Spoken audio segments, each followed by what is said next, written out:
answers video for lesson 4.02 on logarithms. It says due Monday, April 26th. You can push that back a week since I'm late getting up this video. So let's go ahead and do this.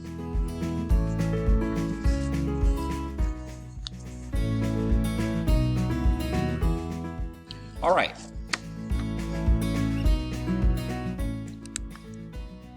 Okay, so you're supposed to simplify these. It's just kind of an exercise working with exponents.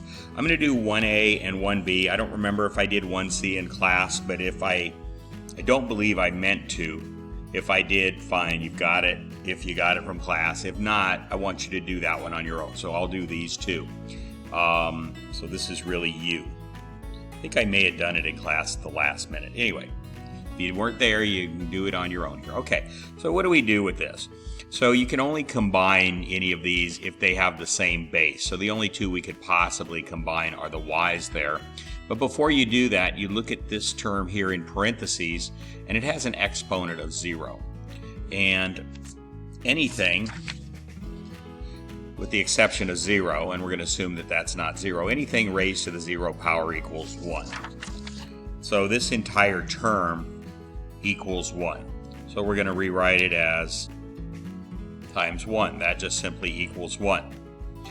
At this point, you can't do anything. You have different bases, so you can't do anything. You can't add or multiply those exponents. You can't do anything. So that's your final answer right there. Without the 1, you don't have to write the 1. Of course, you can if you want, but you don't have to. So that circled is the final answer. The 1 would simply be multiplied by these two, and of course that doesn't change their value. Okay, let's correct this. This is equal sign shouldn't be there. It's a little typo. All right, so you can combine all the x's and y's and z's and w's as much as you can. So what we'll do is combine any like bases, any similar bases on the top first. So we have an x here and here. The parentheses don't mean anything. These are all being multiplied. So it doesn't really matter that those parentheses are there, so you can just ignore them. So what we're going to do is multiply x raised to the third times x raised to the negative 1. And that principle says that if you have the same base and they're raised to exponents, you add those exponents. Okay, so that's what we have in this case. So x to the negative third. So that's going to be, let me go ahead and group them. It's going to be x to the negative third minus 1. Okay, that's this and this put together, not the z, just the x. Those two put together. Now you can put together the z. I'll put box around those. So that's going to be z, negative 6 and positive 2. The negative 6 plus 2. Okay, and then you have this y to the fourth that's left there, so I'll go ahead and put that. It doesn't matter what order they're multiplications, so it doesn't matter what order they go in.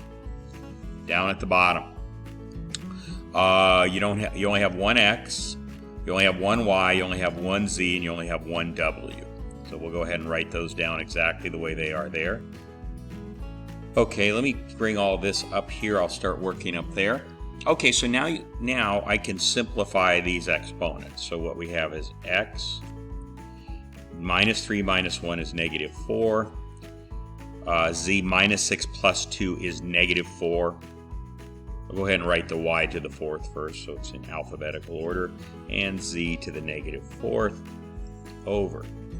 Now I'll just go ahead and write each of these down below the corresponding letter above. So I have x to the fourth there. Y to the negative third, I'll put that here. W to the third, well, we don't have a W, so Z to the fourth here. And then the W to the third, I'll just put out here. Okay. And this one should have been to the negative fourth. So let me check my numbers here. Yeah. Okay, so this is simply something over itself. That cancels out totally. Or if you wanted to do it mathematically, what you do is the exponent on the top minus the exponent on the bottom. So that would be x negative 4 on the top minus negative 4 on the bottom. So you have a double negative there. That becomes a positive. So minus 4 plus 4 is 0. X to the 0 equals 1. And so that basically just becomes a 1. And 1 times all this is going to be all 1. Okay? This one is 4 minus negative 3. Minus negative becomes a positive, so that becomes 4 plus 3. So that's y to the 7th. And the y to the 7th goes on the top. So this one goes away. You have y to the 7th. Z to the negative 4 minus 4 is going to be z to the negative 8. Again, top one minus the bottom one. Negative 4 and then minus positive 4. Negative 4 minus 4 is negative 8. And then you have down below, you have w to the 3rd.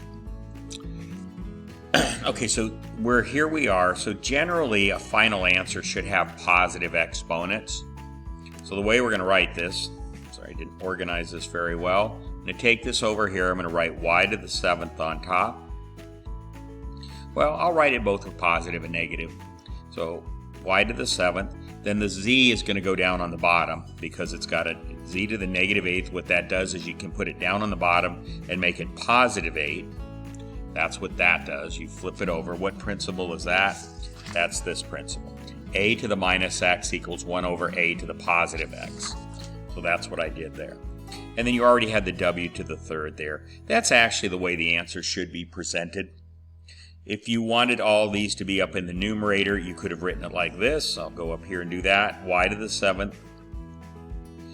Z to the 8th is down on the bottom. We can put it up to the top by putting it back where it was before, z to the minus 8. And then w to the 3rd would be w to the minus 3rd. This is really the preferable way to write the answer, though, where you have positive exponents. Okay? But this would be the same as that. So just be sure you know how to deal with exponents with negative signs on them. Okay. Let's come over here. Let me copy the problem so I'm moving in one direction here when I do this. So I'm just copying this problem. Okay, so just like PEMDAS, the first thing you want to do is deal with parentheses. Okay, so you have a negative 3 out here. What do you do with this negative 3 and this? So first of all, it only applies to what's inside the parentheses there. That x to the negative 5th and y to the negative 4th. What do you do with it? Well, that's this principle right here.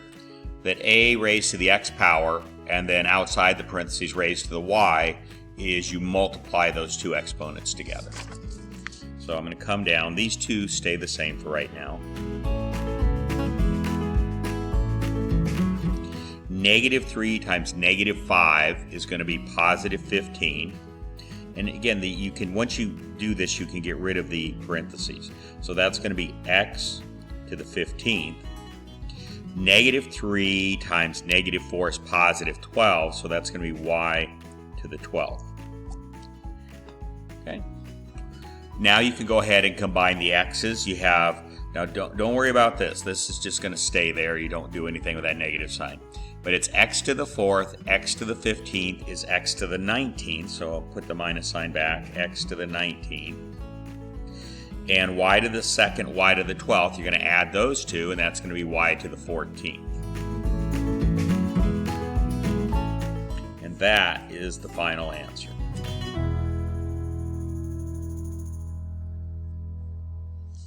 All right.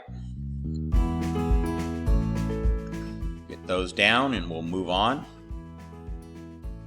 Sorry about this. So that down to there and over to there, okay? All right. Okay. Now what we're going to do is write an equation for an exponential. An equation for an exponential has the form a, that's some coefficient, times a base to the x power equals y. What we want to figure out is what a and b are based on this data over here.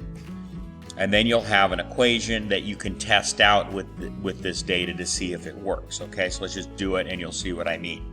So the way you do these problems very simply is you use the 0 and 1. So this is A. This is your input, and this is what you're going to get out. I'd rather think of this as X and Y. That's what we're used to thinking, okay? So forget about this a here and this h of a. It's x and y. So we're trying to figure out what x is and what y is. Okay, so the first one you start with is 0. All right, so what that means is where x equals 0, it's saying that y is going to equal 1/5. Okay, so let's go ahead and plug that in. So we have a times b to the 0 power, we're trading the 0 up there for the x, equals 1/5. Okay, so what is b to the 0? Assuming it's not 0, and you can always assume that, then any number raised to the 0, again, here it is, anything raised to the 0 is 1. So that means this is going to equal 1. So you've got a times 1, which is just simply a, equals 1/5. Therefore, a equals 1/5. Okay? So by putting x equal to 0, you figured out what a is. So now we can plug in 1/5 for a in this equation, and we'll come up here. And now we're going to do a second one. Let me write this. Where x equals 1, right there, y, the output, is going to equal 1.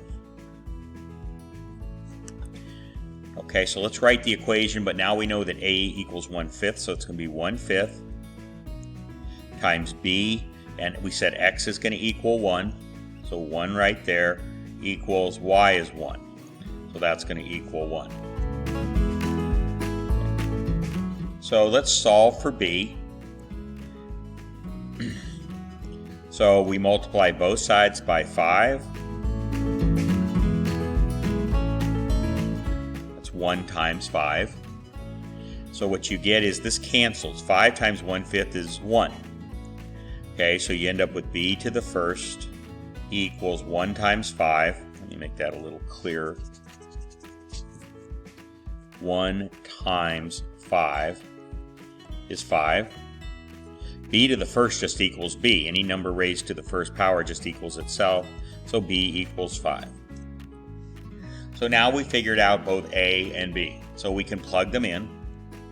So the equation, this is the answer to what they're asking, just to write this equation, which is 1/5 times 5 to the x power equals y. So now you can test this out. You use these two numbers, these two sets of numbers to get this equation. So you don't want to use those again. Use some of these numbers that you didn't use to get that equation and see if it works. So let's just plug in x equals 2. So 5 to the second power, that's 5 squared, is 25. And 1/5 times 25 is going to equal 5. And that's what this says you should get. When you plug in a 2, you should come out with a 5. You did. Let's do that again. Be sure you understand that. I plug in a 2 here, I should get a 5 here. That's what this is saying. So 5 squared is 25. 1/5 times 25 is 5. So I get that. How about 3? 5 to the third power is 5 times 5 times 5. That equals 125. If I multiply 125 times 1/5, you get 25 for y.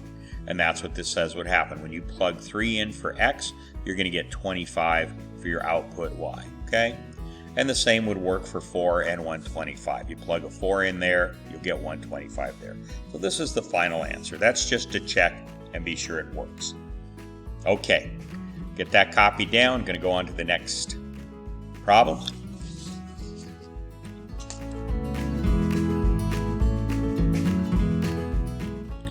Okay, same thing. You're doing the same thing here. Here you go, your inputs go from -1 to 3, but you're still going to use 0 and 1 to solve the problem. Okay, and then so you got a, b to the x equals y. So we're going to go with 0, 27. So where x equals 0, y equals 27. So let's plug in. So a, b to the 0 equals 27. B to the 0 equals 1. So a times 1 equals 27. Therefore, a equals 27. now we're going to come over here and use 1 and 9 as our input-output. So x equals 1, y equals 9.